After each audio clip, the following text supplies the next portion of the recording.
What's going on, everybody? It's Spark and welcome to episode 7 of my myteam career mode series, and today we find ourselves in all places Monaco, one of the hardest tracks to race, and certainly I'm not looking forward to in terms of actually racing. But guys, if you're new around here, then obviously hit that like button and make sure you subscribe to this channel for plenty more F1 gaming content. And if you're new around here, then obviously do join my Discord channel where you get to vote and be part of framing this team series. Now on with the video. Now with this one, I am a little bit I'm going to break the rules slightly. I'm going to turn the car damage down to reduced, and I'm going to turn the AI down a little bit because I think ever since the patches, they have been made a little bit more powerful. Just bear in mind, this was recorded, I think, just before the most recent patch would introduce Portimao to the game, but it's not looking good for us at all, especially with the amount of patch we got. At least it's dry, so it's not the end of the world there. But I really needed those chassis upgrades before they failed on me in Spain. It really wasn't a good sort of development cycle really for this car. And one thing I'm finding, that if you have a 25% chance of failure, it feels like more like 50 because it's just failing more and more of the time. Because like I said, it isn't doing me favours, just want to get up the rest of the field. So as we went into practice, I took an old setup that I took from the time trial mode, but this one I was just trying to be as careful as I could, because on this one, this is when we really have to be gentle on the brakes. I'm running 100%, but I end up having to just ease off the brakes so much just so I can make the apex of the corner. Now with the amount of sausage curves on this track, it really does disrupt my flow trying to get round particularly some of the corners, like just there, the swimming pool, the chicane when you come out of the tunnel has one as well. There's the entrance into Sandbot isn't too bad, you just have to be careful with how you approach the corner. So I ended up having to quick practice quite a lot, as Oscar Piastri sadly didn't quite put in the development points. But don't worry, we're not Alpine, we're not going to do any dodgy things with this contract. We're going to keep him here and obviously do justice to the contract we've already had. And if it doesn't do good, we'll probably replace him. Not really sure where I was going with that. But anywho, it's been a whirlwind last couple of days, especially with that Piastri announcement, hasn't it? I am deviating slightly off topic here, but I can't not talk about it. I think my stream that I put on Tuesday was just so badly timed, especially with the Piastri announcement. And now we heard today that Ricciardo may not be with McLaren next year, and then Piastri joined McLaren. This really has been kicked off since Seb announced his retirement last week. Alonso went to Aston Martin, and this has just created a massive chain reaction throughout the whole paddock. But coming back onto the resource and development, we need some aerodynamic development on this car. So we are going to throw on a big aerodynamic upgrade on the car for the rear wing flap, just so we can... I think this one is gaining a little bit of extra top speed for DRS, which should help us with some of the qualifying laps. The AI are still relatively OP in the straight lines, especially when coming out of corners. But I know that they are working on a fix for that patch to come up. What they did say for this recent patch is that throttle application should feel better, but we're going to see what all that's worth when coming into the next into the qualifying session. I should probably notice as well that I did finally manage off screen. I sadly didn't actually record this last bit, but I did actually get to level 10 in team, so I do actually have a third sponsor on the car, which does help in terms of income. And all the requirement was, I think, completing all practice program was for Distor. I can't even remember. This is how far I've been away since I recorded. It's just been a hectic few days. And we're going to go on to just quickly show what my first lap was in this qualifying session.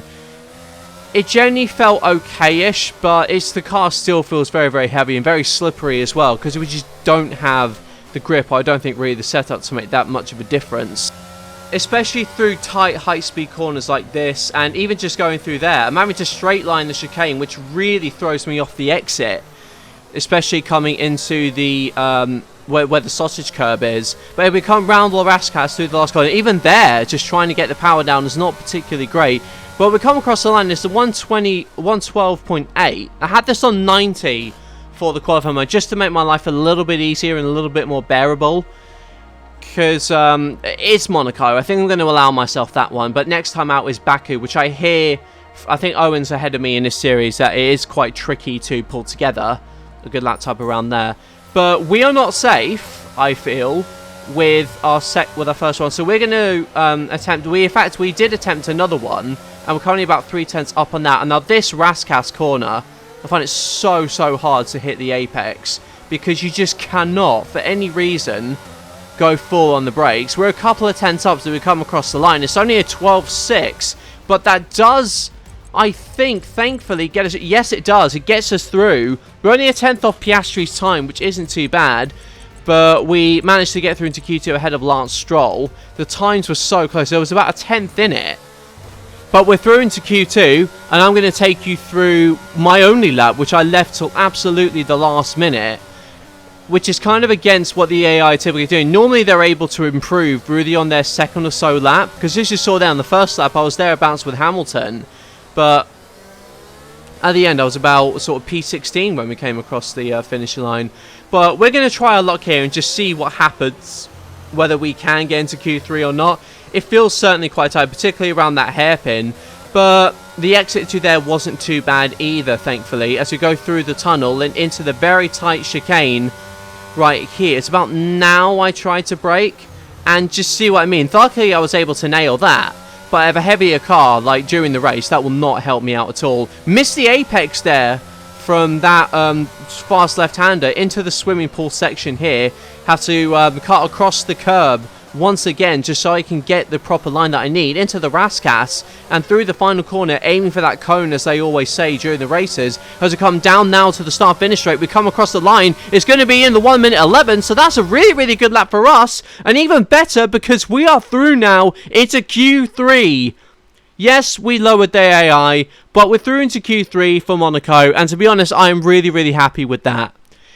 We get ahead of Piastri, we easily beat Zhou Guanyu, but this is where we really earn our money. Anything else now is kind of a bonus, because I was not expecting, of all places, to get into Q3, but we're going to go aboard our fastest lap once again, and just to show that it was able to do it. So we about a tenth off Verstappen, so it's pretty decent. But as we come through into the slower corners, doing it on no assist I find to be quite tricky. I just completely missed the apex of the hairpin, and that will cost me quite a few tenths. Really, the slow corners I really struggle with, especially with the ridiculous amount of weight in these new cars. But coming across through the tunnel now and through into the next sequence of corners. Again, I think we just missed the apex there. We go wider on that exit, so I don't think we're going to beat our Q2 time on this one. However, it's still feeling like an okay-ish lap. Mind you, we can't go any lower than P10 on this one. And this one was a little bit steadier, so we don't quite overly mount the curb, which is a good thing as well, because you know how quickly these cars damage with the with simulation damage on. We are going to up the damage and the difficulty for the race, but as we come across the line, it's 1 minute 12 flat, and that is only good enough for 10th place. I can't be too disappointed with that. It's Monaco. It's the hardest track in the game. It's P10 against the OPAI. Only a couple of tenths behind Magnussen. We outqualified Piastri. And both Ferraris are obviously on top. All to play for in the race.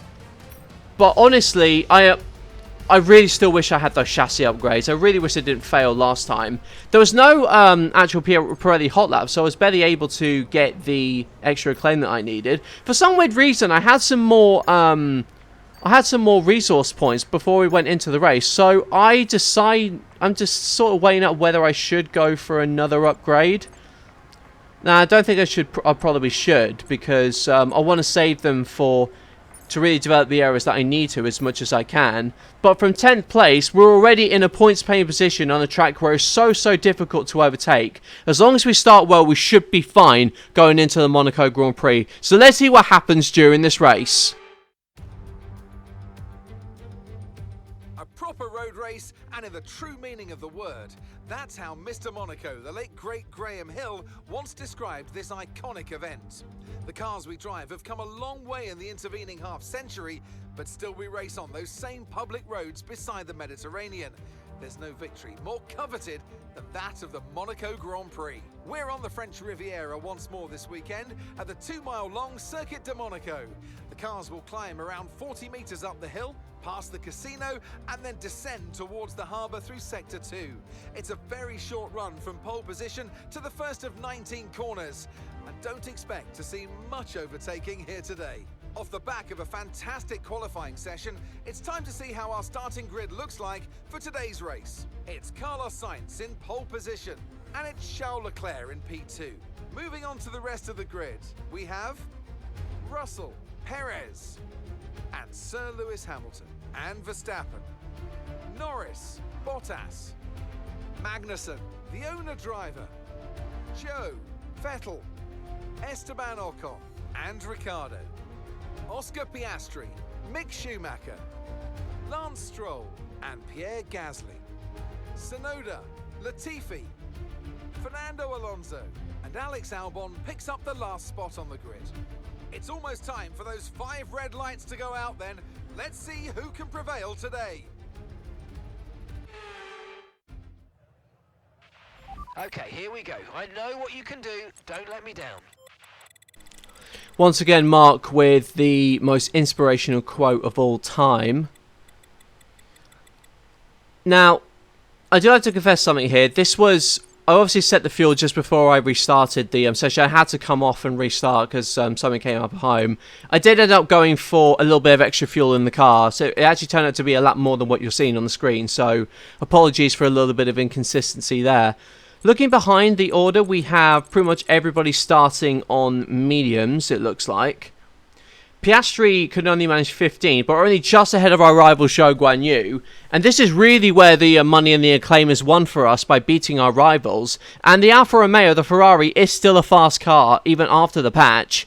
Add to that Monaco and how much acceleration they're able to get off of these corners. It's going to be it's going to be very tricky indeed to certainly hold off Zhou Guanyu. As we come around to the formation, we'll wait for everybody to get around. And it seems like, hopefully, they might have sorted out the glitch with the tyre temperatures. It's still weird how this game works. Like, somehow the tyres are hotter than they are in their blankets. Because the blankets, they stay at 70 degrees, but they're at about 90 odd degrees when you start a formation now, which makes absolutely no sense. It must just be in the game's coding, where it's still carried over for 2021.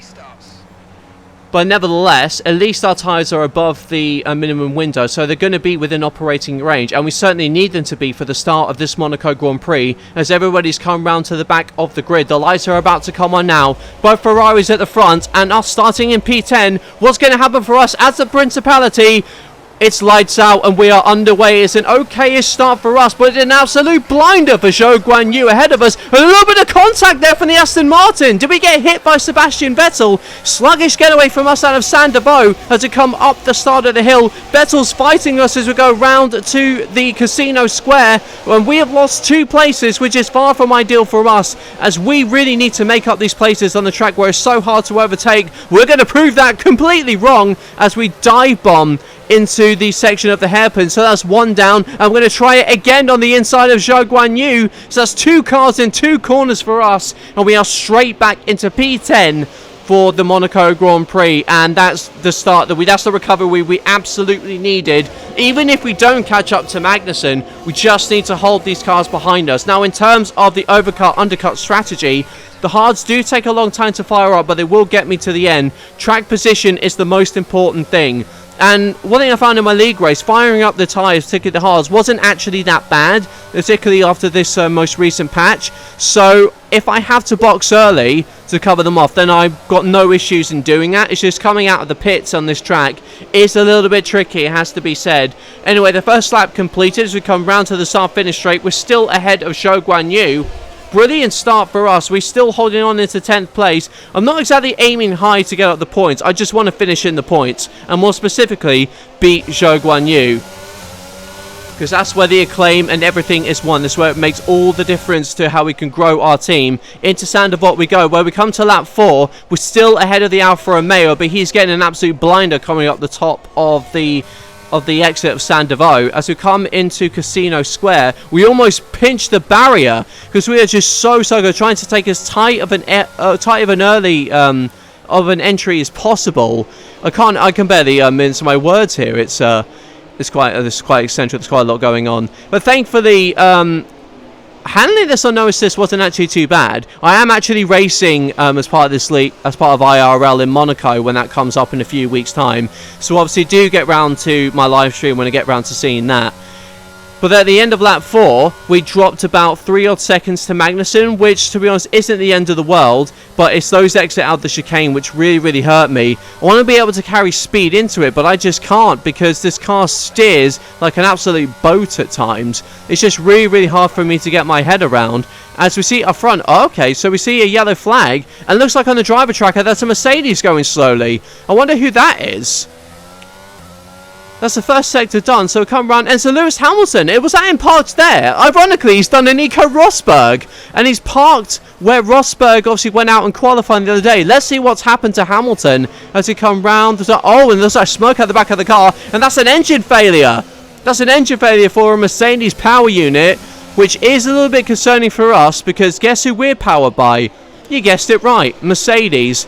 And now Lewis Hamilton is out of the Monaco Grand Prix. That puts us up to 9th place, which is really good for us, but that leaves these two Ferraris of Charles Leclerc and Sainz just completely untouched. Oh goodness, that is a lovely camera angle. Look from the back there. You get the kind of natural shakiness that kind of gives away the intensity of what it's like to drive in Formula 1. And this is a track that really suits the Ferraris. It's a car that's really built for with kind of balance and aerodynamic grip, and it seems to be good as far as the grip front. Plus the game has decided to give it a completely broken power unit, which is about as reliable as McLaren's contract negotiations.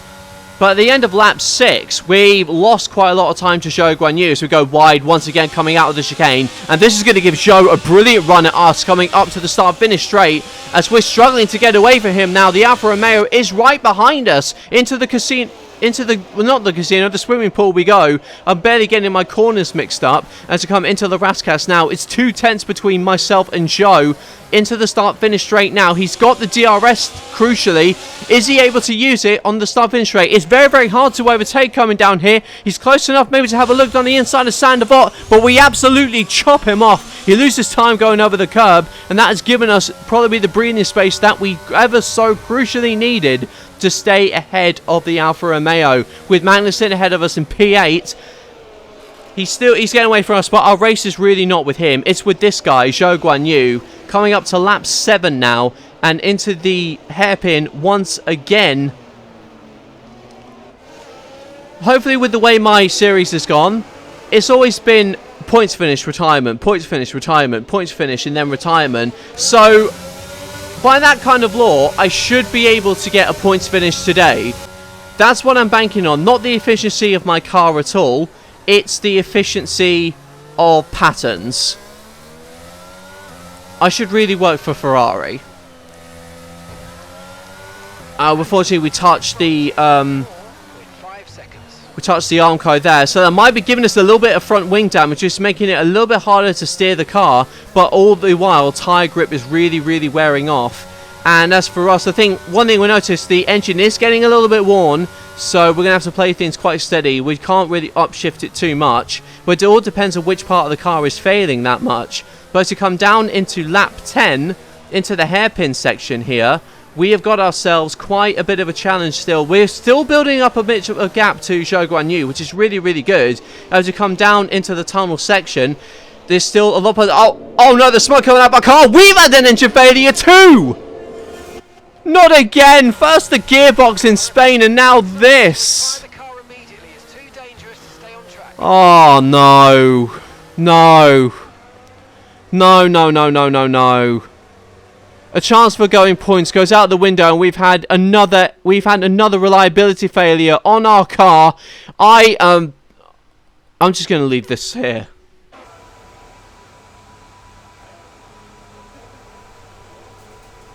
Are we sure we don't have Ferrari in the back of our car?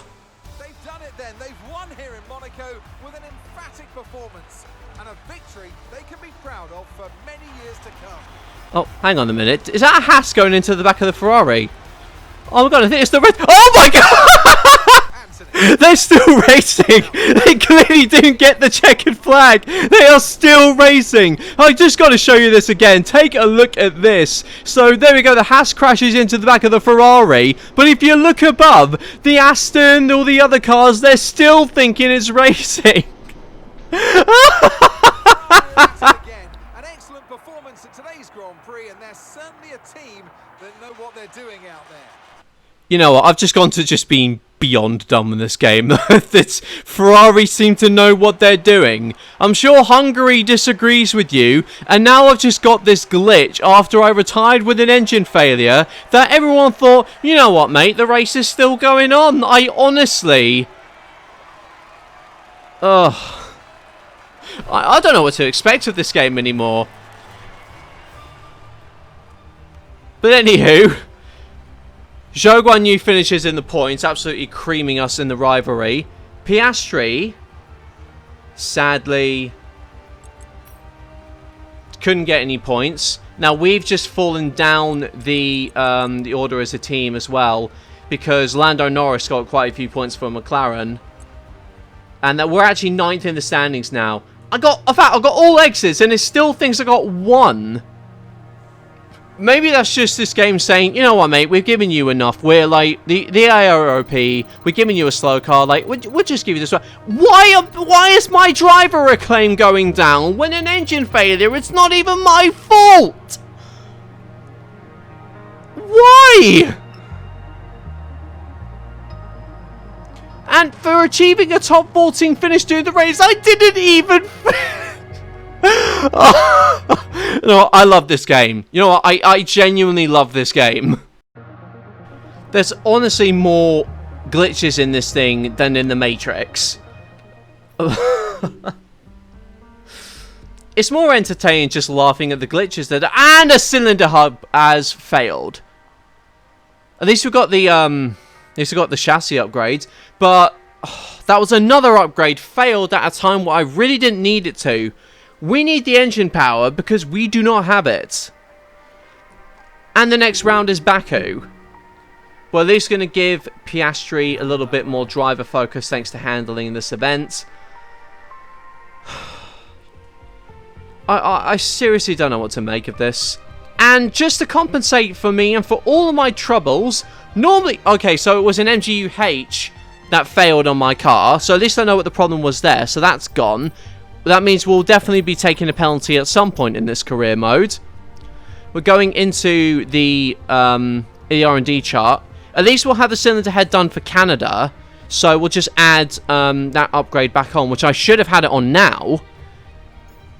So we need to get more investment going on there. The ICE, well, it's a durability upgrade. That's all I can say. It's a durability upgrade. And I love that after all my hard work working into that thing, it tells me that I have been compensated for my failures with a grand total of no resource points at all. I'm actually reaching my breaking point with this game. So I'm going to probably leave this video there. Thank you all so much for watching.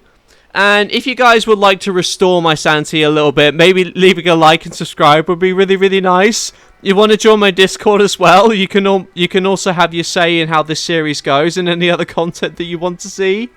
That will really, really help me. Thank you guys so much for watching. I'm going to go and see if I can get my sanity back in time for Baku. But once again, guys, I've been Spark, and I'll see you guys next time out in Baku. Bye-bye.